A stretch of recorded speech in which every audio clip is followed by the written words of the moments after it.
La bonne info, c'est à la bonne heure sur GTV. Bonsoir à toutes et à tous. Merci de suivre l'actualité de ce lundi 8 juillet 2024. Donc voici les titres. Les premières pluies enregistrées hier n'ont pas été sans conséquences dans plusieurs localités du pays, notamment à Kaolack et Touba, où les dégâts les plus importants sont notés. Les populations dans la détresse espèrent une réaction rapide de l'État. Le Premier ministre annonce des audits sur les programmes d'adaptation au changement climatique. En visite à Saint-Louis dans le cadre de la deuxième journée, Setal Souniouré Ousmane Sonko estime qu'une évaluation de ce qui a été fait est nécessaire avant d'envisager de nouvelles initiatives. Vous suivrez ses propos dans ce 20h. La rupture entre l'AES et la CEDEAO est actée. Les trois chefs de junte qui composent l'Alliance des États du Sahel ont tenu leur premier sommet au cours duquel ils ont décidé de la création d'une confédération Burkina, Mali et Niger, ce qui les éloigne davantage des autres pays de l'Afrique de l'Ouest. C'était là les titres, le développement, c'est tout de suite. Une date.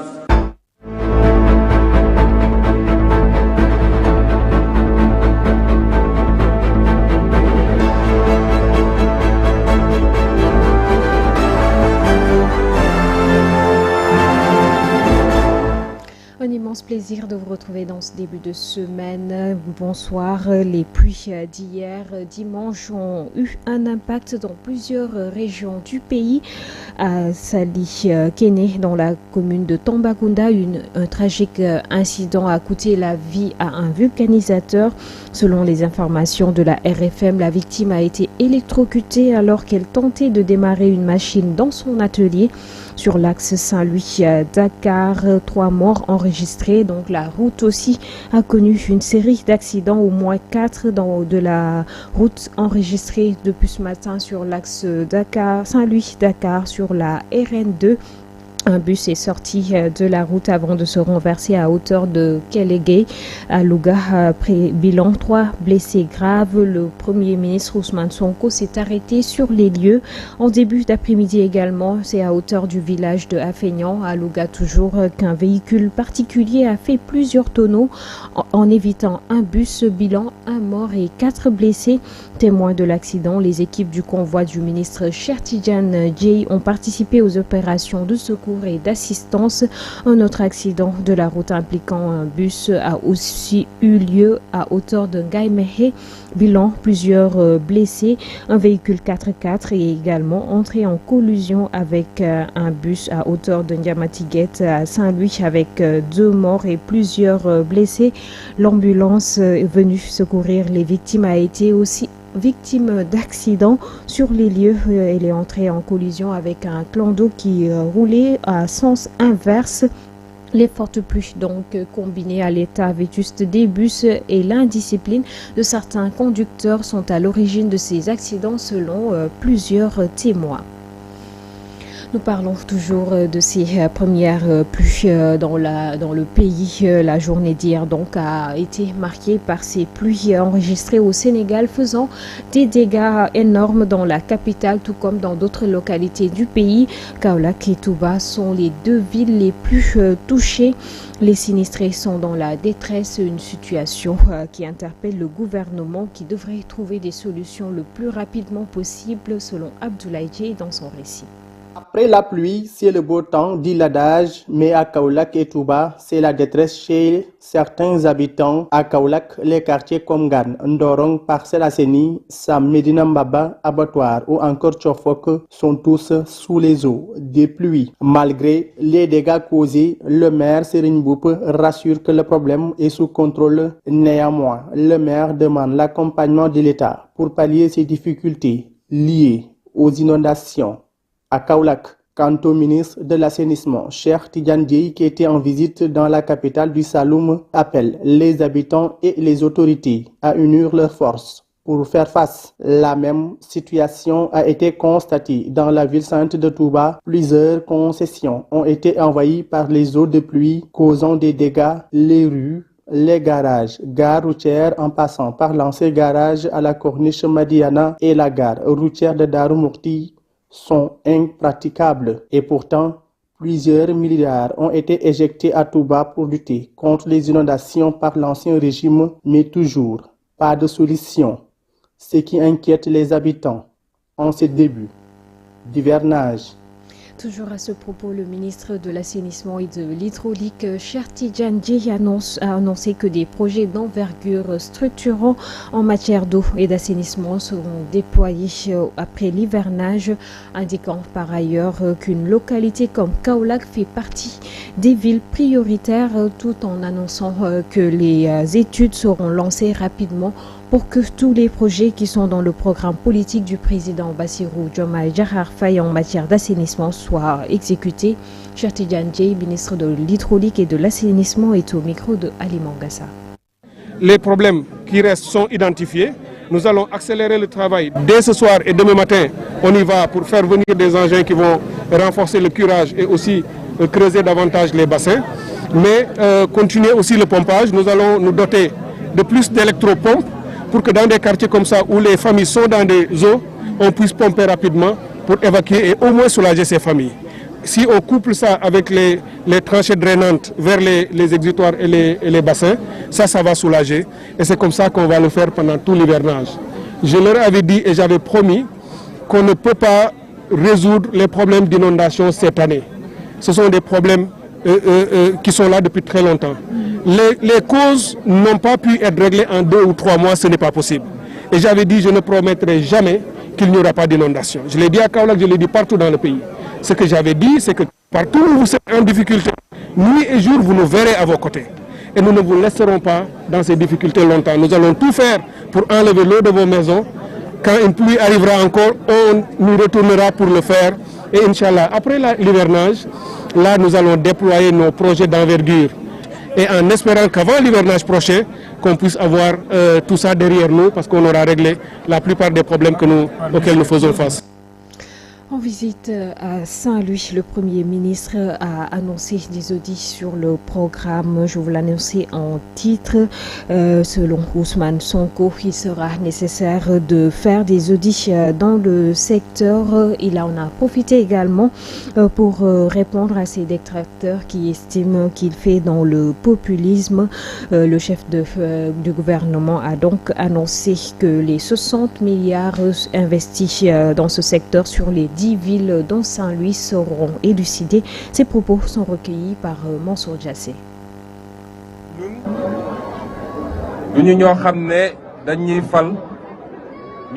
Si ce que nous faisons, c'est ce qu'on appelle du populisme, comme le prétendent certains, je peux dire alors que nous sommes et resterons les premiers populistes du monde. En tout cas, nous ne faisons pas partie des dirigeants qui restent dans leur zone de confort après être élus ou nommés. Je tenais à partager avec les habitants de Pékin cette situation alarmante. Déjà, j'ai demandé au directeur général de l'ONAS et le ministre de l'Assainissement de faire une évaluation et de m'apporter les résultats dans une semaine concernant les 60 milliards que l'ancien régime dit avoir éjectés dans le programme d'assainissement qui concernait 10 villes, dont celle de Saint-Louis.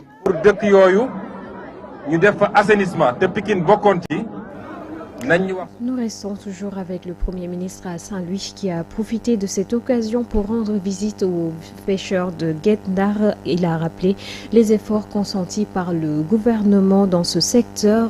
Ousmane Sonko a également rappelé à l'ordre les bateaux étrangers qui ont des licences de pêche, toujours au micro de Mansour Diassé.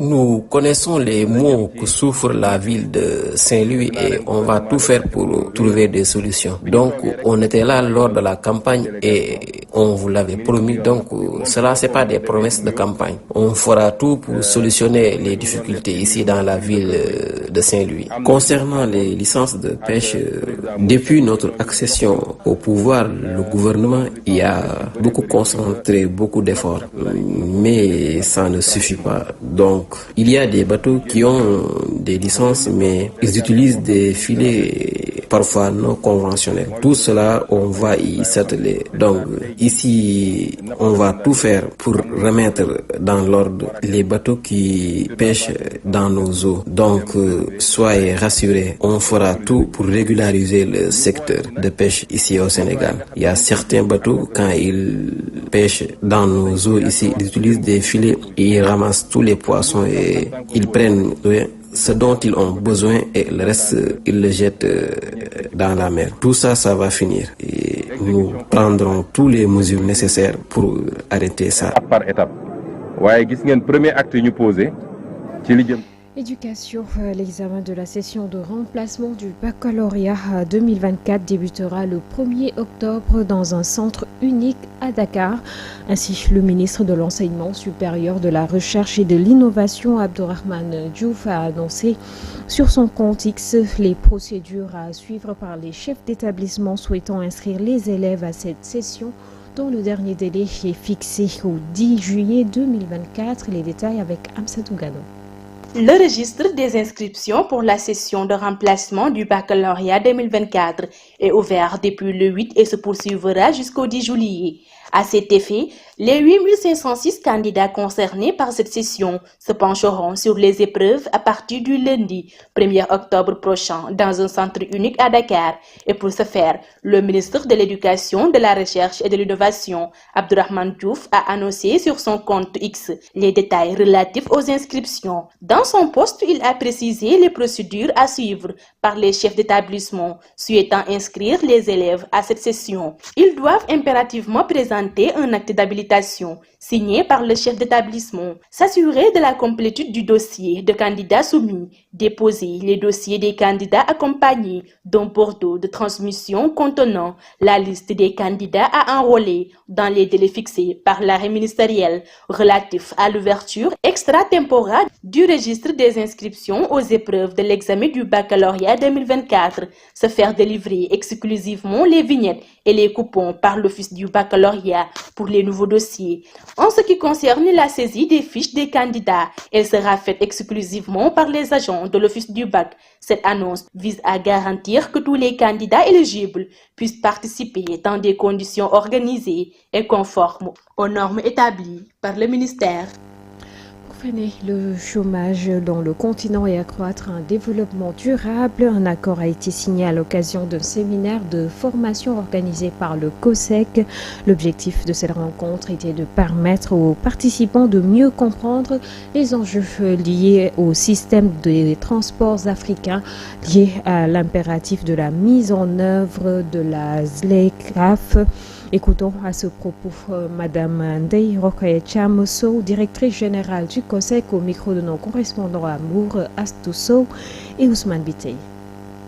C'est un accord qui est extrêmement important dans la mesure où sa mise en œuvre permettrait d'agrandir le marché africain et de pouvoir réellement endiguer le chômage qu'on constate dans notre continent et également de pouvoir accroître considérablement notre développement et si on y met les moyens qu'il faut.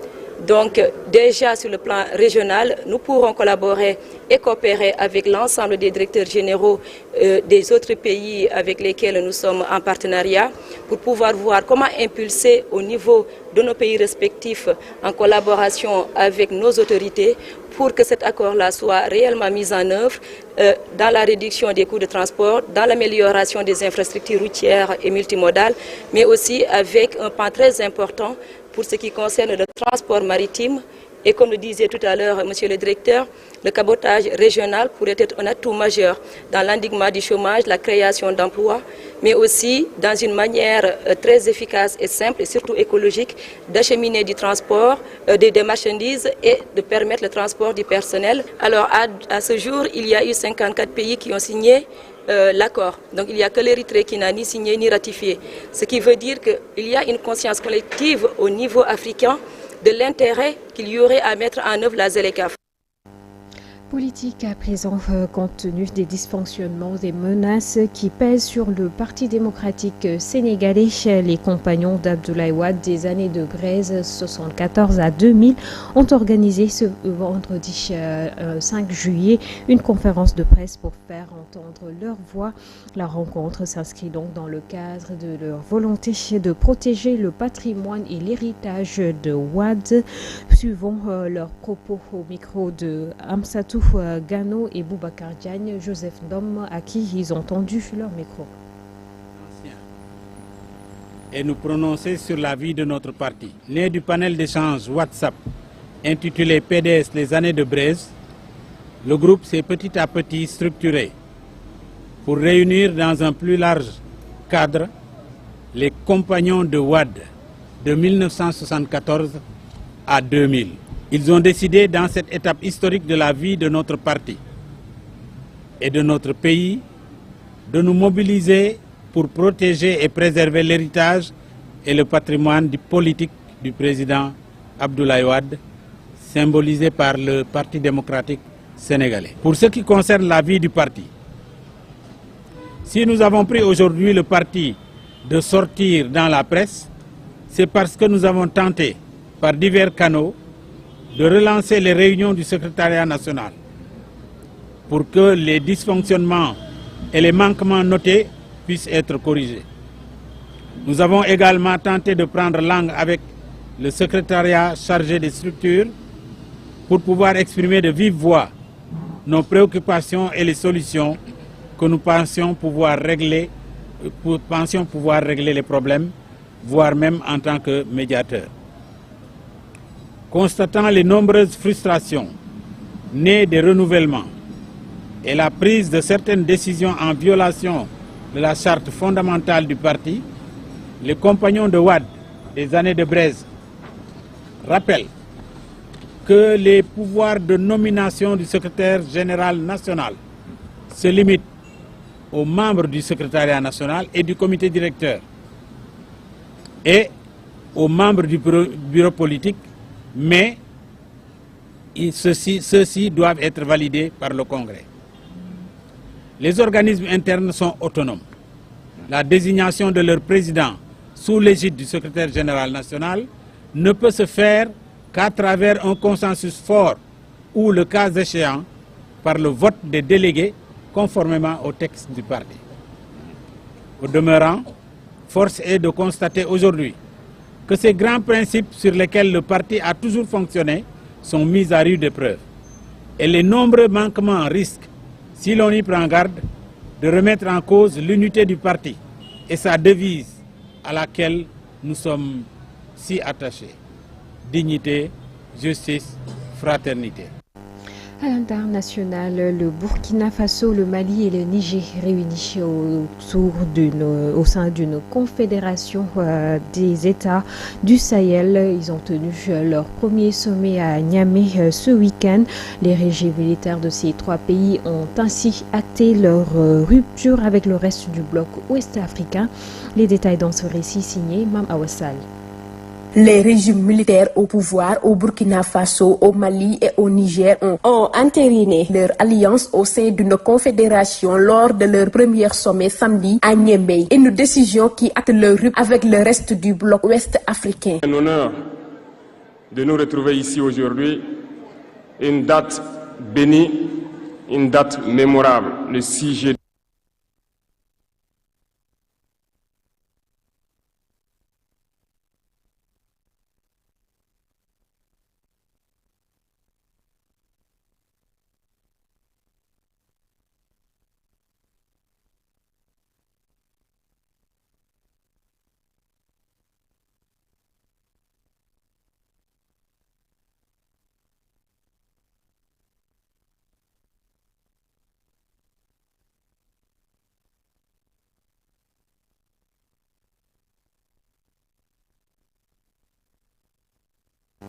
Toutes nos excuses pour cet élément et nous parlons justement de la CEDEAO, la communauté économique des États de l'Afrique de l'Ouest, réunie en sommet, a prévenu ce dimanche que la région risquait la désintégration après la création par les régimes militaires du Niger, du Mali et du Burkina Faso d'une confédération. Le président du Nigeria, Bolo Ahmed Tinubu, a appelé le nouveau dirigeant sénégalais Bassirou Diomaye Diakhar Faye a endossé le rôle d'émissaire auprès du Mali, du Burkina et du Niger sans donner plus de détails. Le chef de la commission de la CEDEAO, Omar Alieu Touré, a prévenu donc ce dimanche que les trois pays risquaient l'isolement diplomatique et politique et la perte de millions d'euros en investissement. Leurs ressortissants pourraient également devoir obtenir des visas pour voyager dans la région, a-t-il dit sans préciser quand la mesure pourrait prendre effet. En Europe législative, en France, les résultats de ce second tour sont remarqués par le score surprise du nouveau Front populaire qui arrive en tête avec 172 et 192 sièges. En seconde place, Ensemble obtiendrait 150 à 170 sièges. En troisième position, le Rassemblement national est loin de la majorité absolue avec 132 à 152 sièges. La campagne de l'entre-deux tours a été marquée par le désistement de 210 candidats issus de la majorité présidentielle ou du nouveau Front populaire afin de constituer un barrage républicain contre l'éventuelle accession au pouvoir du Rassemblement national. Pour rappel, le parti de Marine Le Pen est arrivé en tête au premier tour avec 29,26% des suffrages exprimés, suivi du bloc de gauche 28,06% et le camp macroniste 20,04%. Le Premier ministre Gabriel Attal a été d'ailleurs reçu ce lundi à l'Élysée pour remettre sa démission au président Emmanuel Macron qui lui a demandé de rester à la tête du gouvernement afin d'assurer la stabilité du pays malgré la défaite. Aïssatou Ba. Je ne l'ai pas choisie, mais j'ai refusé de la subir. Et avec nos candidats Ensemble pour la République, nous avons décidé de nous battre. Mon engagement dans cette campagne était pour moi un devoir. Dès le début de cette campagne, j'ai alerté sur 3 risques. Le risque d'une majorité absolue dominée par la France insoumise, le risque d'une majorité absolue dominée par le Rassemblement national et le risque d'une disparition du mouvement qui incarne nos idées et nos valeurs. Ces 3 risques, aujourd'hui, ont été écartés par les Français. Ce soir, aucune majorité absolue ne peut être conduite par les extrêmes. Après le succès de la gauche, arrivé dimanche en tête des élections législatives, le Premier ministre Gabriel Attal a remis sa démission à Emmanuel Macron. Le chef de l'État lui a demandé de rester Premier ministre pour le moment afin d'assurer la stabilité du pays, selon l'Élysée. Cependant, Marine Tondelier, la chef des écologistes, estime que Emmanuel Macron devrait appeler aujourd'hui officiellement le nouveau Front populaire pour lui transmettre un nom de Premier ministre. Vainqueur du scrutin avec 182 sièges, le nouveau Front populaire est talonné par Ensemble, 162 sièges, tandis que le RN envoie 143 députés à l'Assemblée, selon les résultats définitifs donnés par le ministère de l'Intérieur. Au terme des élections législatives, aucune formation politique n'a obtenu de majorité absolue. Sport pour clore cette édition Euro 2024. 4 équipes encore peuvent prétendre à remporter la compétition et écrire une nouvelle page de leur histoire footballistique.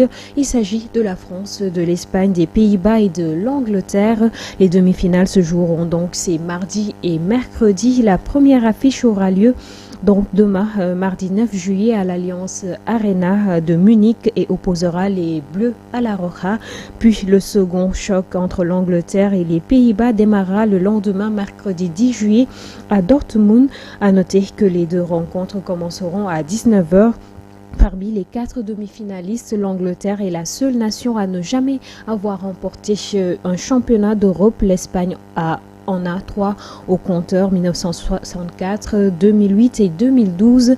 Les Bleus en totalisent 2, 1984 et 2000, alors que les Néerlandais ont été sur le toit de l'Europe en 1988. C'est ce qui met un terme à cette édition que j'ai eu l'immense plaisir de vous présenter. Rendez-vous demain à la même heure, dans la bonne heure. D'ici là, portez-vous bien en compagnie des programmes de GTV. Bonsoir et bonne semaine.